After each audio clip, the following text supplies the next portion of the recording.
Hey, comic book fans, welcome back to Comic Book Corner 2.0. And fans, you're with me, Mike Spider Slayer. Guys, before we get started on our newest countdown video, I just want to say please bear with me. I have been sick for most of the weekend. I have a really bad bacterial infection in my throat, and because of that, my immune system has dropped, and it's caused this horrible canker sore in my lip, right inside my lip here, and it hurts tremendously to talk. So if I'm not as animated as I usually am, or lack of facial expression, it's not because I'm pissed off. It's because it really hurts to talk. So um, with that being said, let's get started because I really want to share these opinions with you guys. And we have 12 comics altogether, and none of them were digital copies, all physical copies. One physical copy I didn't get because my comic store for some reason didn't get it, so I have to look into that. But with that being said, we're going to start off, and we're going to start off with number 12. Number 12 was Savage Dragon, issue number 194. This issue here was very lackluster, um, almost pointless. And when it comes to Savage Dragon, I'm a huge fan.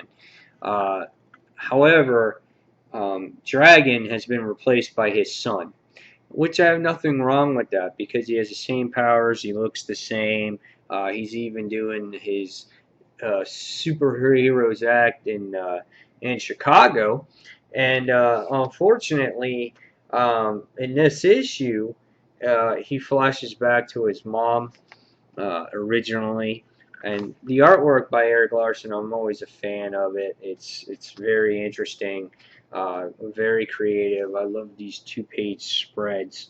Um, but however, the story was so repetitive.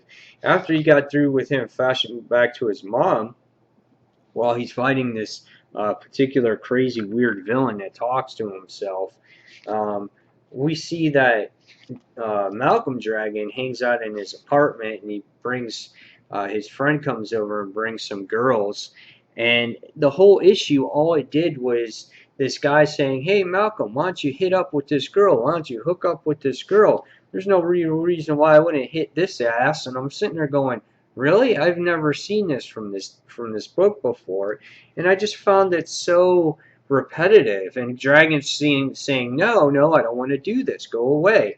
And then what happens is there's a trouble that's being called because the villain comes back, and they're still chasing after him. They're like, "Oh yeah, well let's go fight. Come on, let's go." And Dragon's like, "No, no, no." And then what happens is the creature winds up throwing this huge ass building on these girls, and they all wind up freaking dying. And you can see that here. And Dragon's like, "No more am I gonna, take this," and he winds up killing the villain, and that's how it happened. That's the end of it. And it's kind of like, really, what's the point of this? Like, these people deserve to die if they're gonna follow Dragon, and they didn't, listen to his warning. So whatever, those people died. Who cares? But I found it very repetitive. Even when the people came to the apartment, then they're chasing after him. It was just real pointless. I didn't get it. So after reading it, I only gave it like a 2 stars. So moving on, we're going to go on to number 11. Number 11 was probably my most disappointing comic of the week, and that was All New Ultimates, issue number 1. I was really looking forward to this, but unfortunately, this is a book that just didn't hit it at all for me. First off, reading this book, it's almost like reading Ultimate Spider-Man. It's got all the same characters in it, how that series ended off. It's got Cloak and Dagger, it's got Bombshell, it's got Spidey, it's got Jessica Drew, and it's got, I think Kitty Pryde, which she wasn't in this team, and now she is. And first off, I hate the artwork in this issue. I think it's actually horrible. I hate how everyone is drawn. I hate the facial expressions. Genki doesn't look the same at all. I just, when I see these characters, it's going to remind me of Ultimate Comics. I'm going to compare it to that, and this doesn't compare to that at all whatsoever. Even though this is called the New Ultimates, I really don't see the difference here now after reading this. I'm like, what makes this different from when it was Ultimate Spider-Man to this? Is it because these guys are going to work together in every single issue? I thought that the villains were very generic with sticks and stones. I'm not a huge fan of those guys from even Amazing Spider-Man days. I really didn't like it. Another thing that I didn't enjoy in this issue was how Jessica Drew is no longer Spider-Woman. She's Black Widow. And the real reasoning was why. Like, she never really explained how or why she was Black Widow. She's like, oh, you got scissors, and then she changes herself. Kitty Pryde looks like some freak in the issue. I couldn't stand this. This was just a complete and utter disappointment. Again, a Black Widow, this is the way she looks. You know, this was definitely disappointment. And this is what happens when you put a whole bunch of these characters together and it's not Brian Michael Bendis. It really is. This is what happens. And because of it, I'm not going to be picking up the next issue. No way. I'm not going to be picking it up. Marvel wants to play the game where we're going to renew series every 12, 20 issues, 6 issues. Well, I'm not going to give it 4 issues anymore. If it doesn't catch me in the first issue, I'm not going to give it another chance unless people tell me otherwise, because it's every book is now $4. We're redoing series every year. So if they're going to change their game, I'm going to change my game. And after reading this, I'm giving this a 2.5 out of 5 stars. All right, next. Number 10 on this week's list was Iron Fist, the living weapon. Now, I was totally excited when, going into this, and I really wanted to like this. Unfortunately, same thing, this book just did not engage me. And part of it was the artwork in here. There were certain aspects of the art I thought that were dark and creepy and that kind of caught me, which was the beginning of this issue, where you get to see Iron Fist's dad, go after this certain specific something, that he's been chasing, and I found that really interesting. And then what happens is it gets away from that, and we see our main character, hit up with this random girl. You see his stories fighting these ninjas, and you can't make out the enemies. Now, certain areas of the art were good. I like this. This is different. But I was just like, okay, what's the point? I'm jumping out of a building. I'm fighting these weird ninjas. Like, why are they here? Who is the main bad guy? There's helicopters blowing up, and the art was so dark you couldn't make out who he was fighting. Now, that may be the point because of future issues, but it was just too way out there for me, not my art style. I thought it was just really, really weird, and I'm just not going to go after the next issue. It's not worth $4 for me. Maybe a $2.99 book, I would give it another issue or two, but it's not worth $4. And again, the artwork was a real turnoff for me. So in the end, I'm going to give this one a 2.5 out of 5 stars. All right, so moving on. Let's see. So we had 12, 11, 10. We're going to move on to number 9. And number 9 was The Superior Foes of Spider-Man, issue number 11. Now, I don't know what's going on with this series. I don't know if it's because it's ending and they're just filling in stories until the end. But this is the second issue in a row now where we haven't seen any major story that had to do with our main characters that are in this book. This time we had to do with Grizzly. Like, where does Grizzly fit in all this, And he's telling his stories and, on his his encounters with Spider-Man, on how he's frightened of Spider-Man, And it's just, I don't know, I found it really, really weird. And then there was another one with the Trapster, right? I think was the other guy in here. and I thought that story was very forgettable as well. And this was a disappointing issue for me. One of the few disappointing issues that I've ever read in Superior Foes of Spider-Man. I think maybe there was one other one, but this really was a miss for me. And I don't want this issue ending or this series ending on a low note. I want to end it on the way it started, and let's hope it does. So when I finished reading this, I gave it a 2.5 out of 5 stars as well. Definitely disappointing in some of these books this week, guys. All right. So going on, we're going to go on to number 8. And number 8 was Avengers Undercover issue number 2. This issue was fun. I did like it. Not as high up there as the first issue. There is some elements in here that reference back to Avengers Arena. So if you're not familiar with what happened in Avengers Arena, you might be lost on some of the comments that are actually made in here.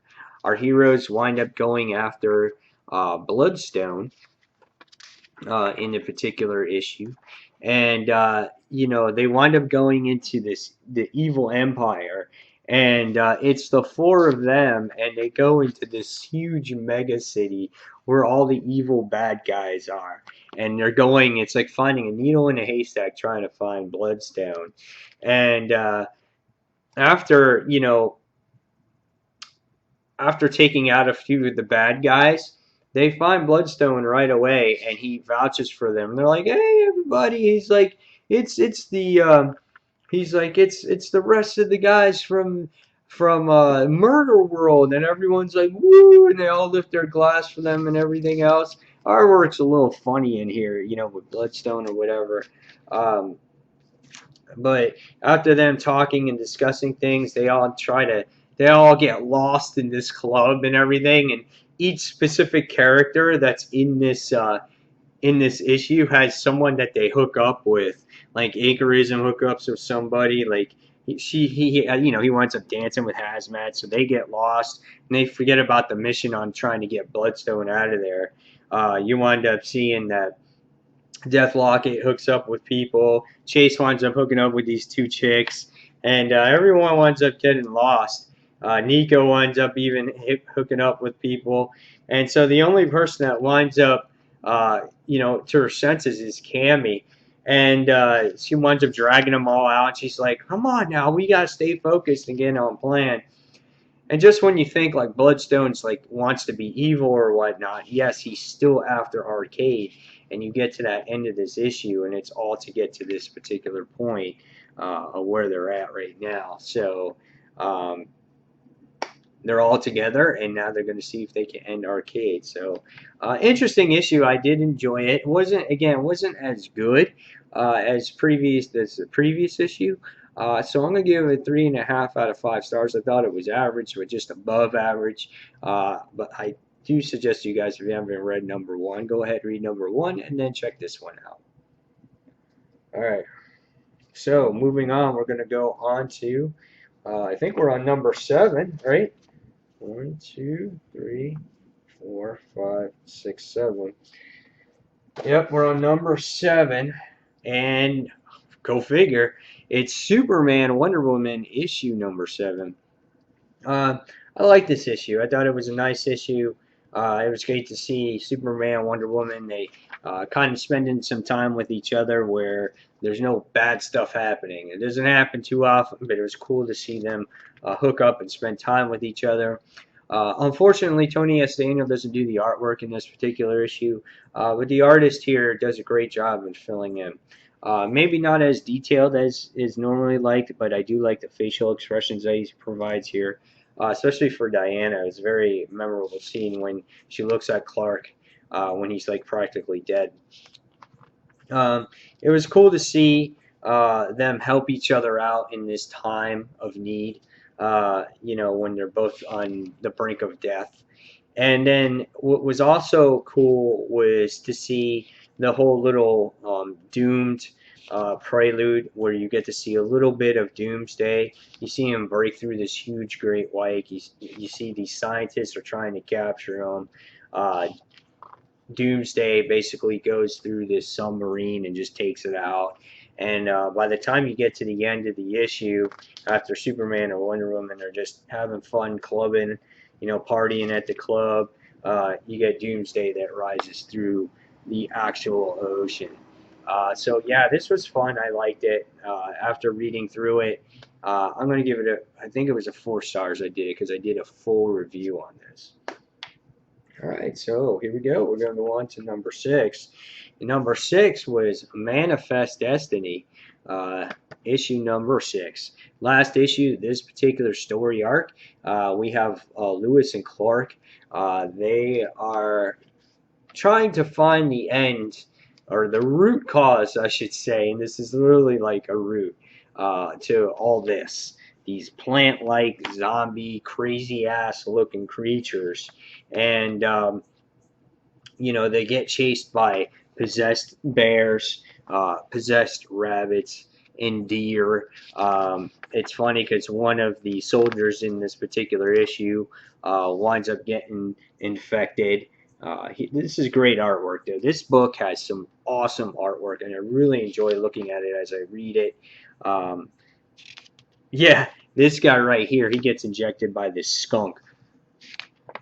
Boom, right here. And automatically he's going to get infected, and they had to kill him. But after going through all those creatures, our heroes wind up, or our explorers wind up coming to the root cause of what this floral is. And it's considered a god. And in this particular part of the world, and it looks like this. And the creature wound up capturing our explorers here. And in the issue, you get to see them being put to sleep.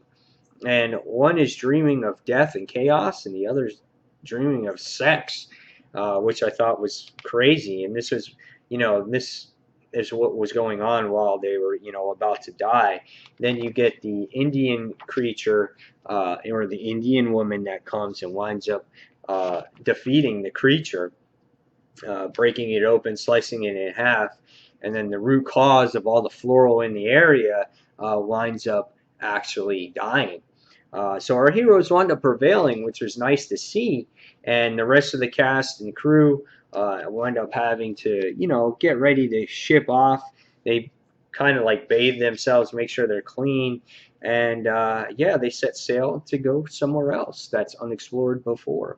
What happens in the future, I have no idea. But after this first story arc, this has been a great issue, or a great series. The trade comes out next month, in the month of May. And if you want to check it out, read that trade. It is $9.99. It is definitely worth your money to check it out. And the new story arc comes out in June. So now's your chance to hop on board Manifest Destiny. Kick-ass book. I really enjoy it, and I highly suggest you guys give it a try if you're looking for something different. All right, so after reading that, I think I gave it a 4-star, or I'm going to give it 4 stars. All right, so we're going to go on to top 5.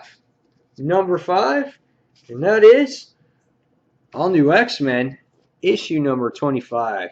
It is the 25th monumental issue, featuring the greatest artist roster ever assembled. It's 25 issues of how many X-Men books have we actually seen. But yeah, this was a great issue. It had awesome artwork in here. I'm trying to think. It just goes on. There was all kinds of stuff. But the main issue in this, the main thing about this story is Hank Pym is being talked to. And he's being talked to by a specific person. Now, while I was reading this, I was thinking 2 people. Professor X or the Watcher. And as I was reading, it's pointing pictures in Hank McCoy's head on who this person is, and how they could have changed your life, and how they could change this person's life, what the mutants are, what they stand for.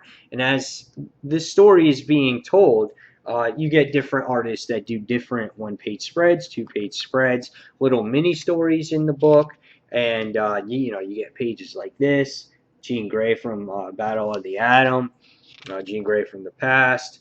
You get Cyclops and Iceman, and you get all these cool stories. This was a cool two-page spread of Archangel, which I really loved that page. That was really nice to see. Cyclops page was nice.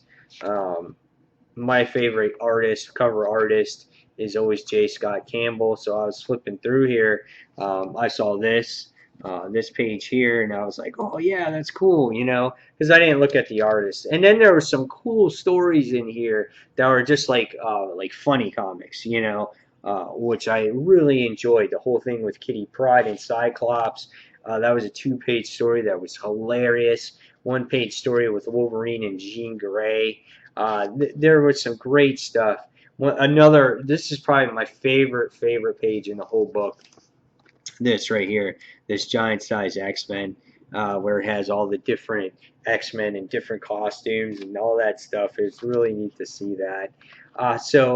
And in the end, by the time you get done reading this book, it has not Professor X, but it is the Watcher, and he's disappointed in Hank McCoy, and he tells Hank that you still have time to fix things.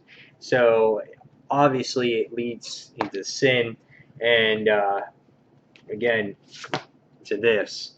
And I really like this issue just for what it was.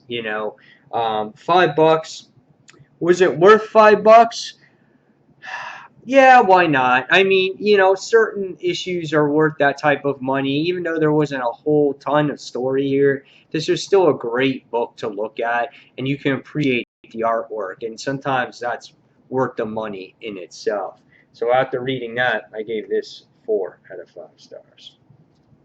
All right, so we're going on to number 4. Number 4 was Kick-Ass Kick-Ass 3, issue number 7, and this story was, oh no, I really like this issue. This proves that the formula of Kick-Ass, or for Kick-Ass books to work, is to have Hit Girl and Kick-Ass come together. It's the only way this series really works. They're a true team. It's like Batman and Robin.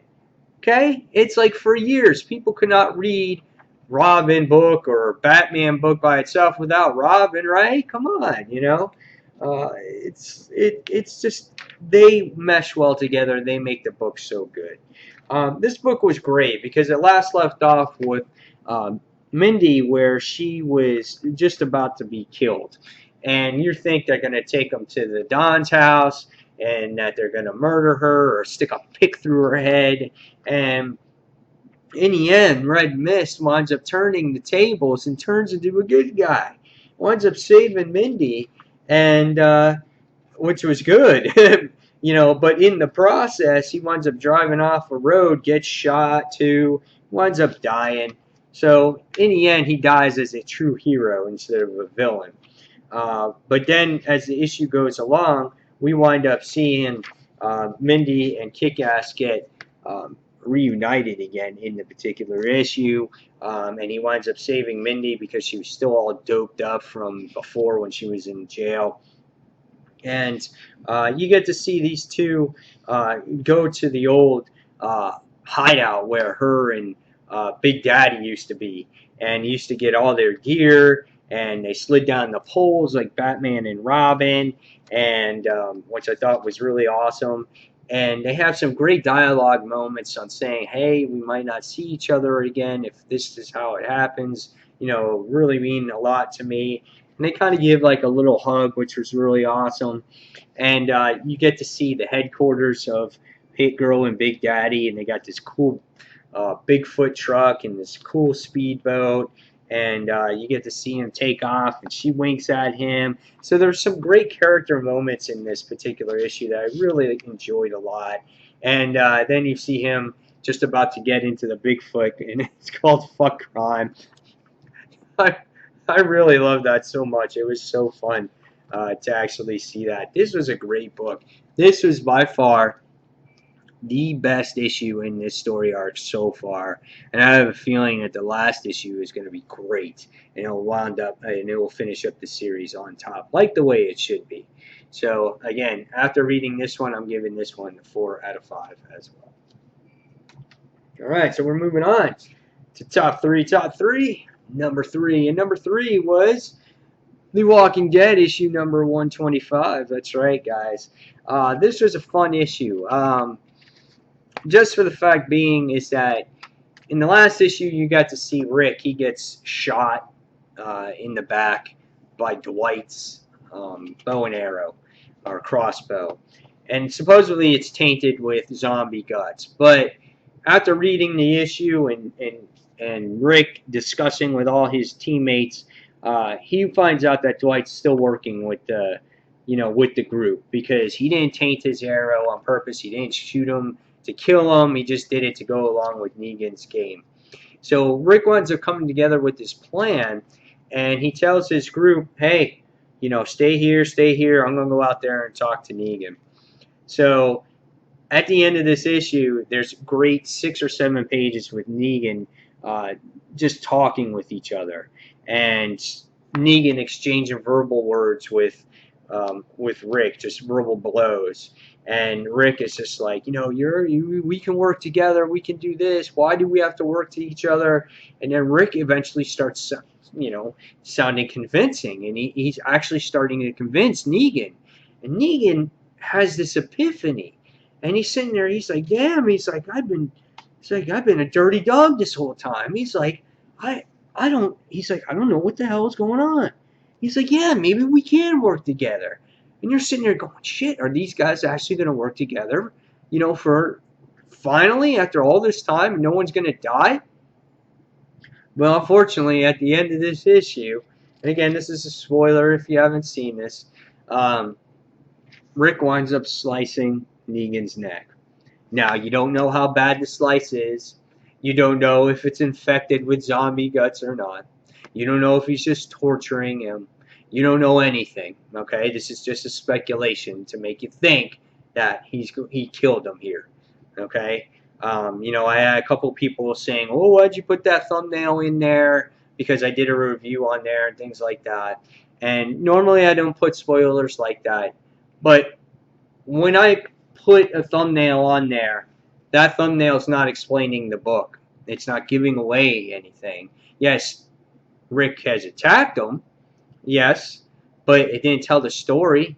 You don't know when this happened. Did it happen at the beginning of the book or whatever? No. So, like I said before in the past, I've always given away spoilers, but it's to get people to get to know these books, get to know what's happening in the story, and to get you excited about the book. Again, even though I give away spoilers, there's always so much more to read to get out of the entire story. And when I did this individual review, I did it on Saturday, where the book has already been out Wednesday, Thursday, Friday, Saturday. It's already been out for 4 days. So again, it was just a thumbnail. Okay, so I apologize if I offended anybody with that thumbnail, but again, to truly appreciate an issue, guys, you have to read it. I don't look at any reviews until after I read my issues. That's just the way it goes. I don't even look at reviews until I actually read my books. And that's what I suggest, because I figure that it's just one of those things that if you don't want it spoiled, don't go on the internet. That's all I say about that. So, unless you don't buy the book. If you don't buy the book and you're looking for a review, then that's one thing. But if you buy the book, why listen to the review when you're going to read it yourself until after the fact? But again, enough of that. That's just my opinion, I guess. All right, so moving on anyway. We're going to go on to number 2. And number 2 was Invincible, issue number 110. If you read Invincible, guys, this was a great issue. I thought this was, it wasn't fun. It wasn't a fun book, but it was a great story. In this last issue, you saw Mark, he was stuck in a different time dimension or different dimension, another Earth that had to deal with his villain called Armstrong Levy. And Robot, which is this guy here, wound up keeping him in that last Earth, and he had to find a way to get back. Well, he finally made it back, and he first thing he winds up going is going back home, and he sees Eve, and Eve is his fiance, pregnant fiance, and she is 6 months. No, she's probably further along than that. She might be at least 7 months pregnant now, even though it's been 6 months. It's said, and she gets totally pissed off at Mark because she hasn't heard from him, hasn't heard anything about him. Robot said that he is dead, and she's learned to come to grips with it. She's tired of worrying about him, and you feel for Mark in this particular issue, and you really love his character because he's so genuine and he's so honest. But it's like Eve wanted nothing to do with him, and she said, "We're done." And he's like, "What?" He's like, "What's going on?" And so by the time you get done with the actual issue, what happens? Hold on one second. I get this text message. No, I guess not. So by the time you get done with this conversation here, he's like, "Oh, I'm going to fix this," and they're not together anymore. But if you read the previous issues here, there was this girl, Vulturemite, that wanted to be with Mark, and she's a very voluptuous, good-looking Vulturemite. And what it is she wants to breed. She does not. There's been this truce between the Vulturemites and Mark and Mark's father, who leads the Vulturemites now, where since their species has almost been extinct, that they can live on Earth and procreate with human. But she doesn't want to, not with humans. She wants to do it with Vulturemites. He has Vulturemite blood. Let's just say she's very insistent in the particular issue on mating with Mark, and it was insane. And she was very forceful. She started beating him, punching him, constantly saying no. And this issue went to where you really don't deal with stuff like this in comics, but it's about how a male can get raped too. And he said no, and she's on top of him, and she's trying to convince him that, you want it, and she rips the clothes off of him, and she winds up riding him, and yeah, very, very, very graphic, and he's sitting there crying, and she winds up getting off of him, and she's like, "Man up." She's like, "It'll probably take a few times anyway. I'll see you soon." And she takes off, and he's just sitting there naked, and he's like, "Oh my God." And after reading that, I was like, "Oh my God." I couldn't believe it. I was shocked. I was like, "Holy crap, I can't believe this happened here." So it takes you into a very hot topic, but I guess it's to say that men can get raped too. But you got to feel for Mark. I mean, he's been gone in Earth time 6 months. He just got back. He lost his fiance. He just got raped, and now he's got to figure out how to save the world because Robot is the one that's going to wind up. What's it called? Robot is going to be the one that actually is wants to take over Earth. So great stuff there, guys. Invincible is such a great, great book. Again, it's written by Robert Kirkman, who does The Walking Dead as well. And I'm giving that one 4.5 out of 5 stars. So what got my #1 book of the week? Well, it was this one right here, Batman Eternal issue #1. Yeah, guys, this book was phenomenal. I thought this was a great introduction to Batman book, especially for this weekly series. Now, it's going to take a lot to hold up to being #1 every week or a 5-star book, which I don't think it's going to happen every single week because first off, it's going to take a lot of work for these guys to get this book out every single week, period. And to hold up to the quality and standard that it had in this particular issue is going to be hard too. But with that being said, the story was awesome. And they did a good job on capturing you on the first page. And when you can do that on the first page, you're already hooked in the issue. And here it has Bruce Wayne on the bat signal, and he's up and, against it. And it's just like his whole life is burning in front of him. And right away, you're just like, holy shit. And then it flashes to like current day or um, Gotham City. And you get introduced to a detective in this particular issue that Commissioner Gordon hired. You get to see great action elements here in the issue with Commissioner Gordon and Batman fighting Pig. Um, and, Gordon winds up hallucinating in this issue. And before I go forward, the artwork in here was really, really nice too. Love the way Batman was drawn. I love Capullo. But if there was a replacement artist, this would be it, because it has just enough darkness, just enough detail in there. All the balance is there. Um, but as I continue, Commissioner Gordon was chasing after this villain, and he thought that this guy had a gun, and and he was going to shoot him, and the guy didn't have a gun. And what happens is he winds up shooting his box, and it winds up setting the train. The trains wind up going uncontrolled, and it winds up going up the tunnel, winds up hitting people. All kinds of people wind up dying. They were dying in the triple digits. And in the end, Commissioner Gordon winds up getting arrested. And you're just like, oh, shit. So I guess Commissioner Gordon's going to be going through some kind of trial. I can see that happening in this issue. And you're going to see this new detective kind of step up and be, I guess, maybe even know, even help Batman, be the next person that helps Batman in Commissioner Gordon's absence. I can see that actually happening too. But this book had great amount of story, nice amount of action. It had balance all the way through, and the last panel actually ended the way the issue started, which I loved too. So this was a lot better than I thought it was going to be. Again, the only concern that I have for this series is holding up quality week in, week out, weekend, week out, and if people are going to get bored with it. That's the one thing I can see it going wrong with this particular series. But if they continue to put out a good product, people are going to continue to buy it. So, again, 5 stars for that.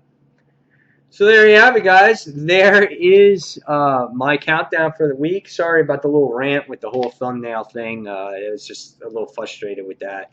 But as always, guys, thank you for watching the countdown. Sorry if it seemed a little boring or bland. Again, I'm under the weather. And guys, you've seen the worst. You've seen the best. And as always, thank you for watching Comic Book Corner 2.0. And until the next comic book review, this is Mike Spider Slayer signing off. Thanks for watching, everyone. See you on Thursday's Comic Book Haul. Bye.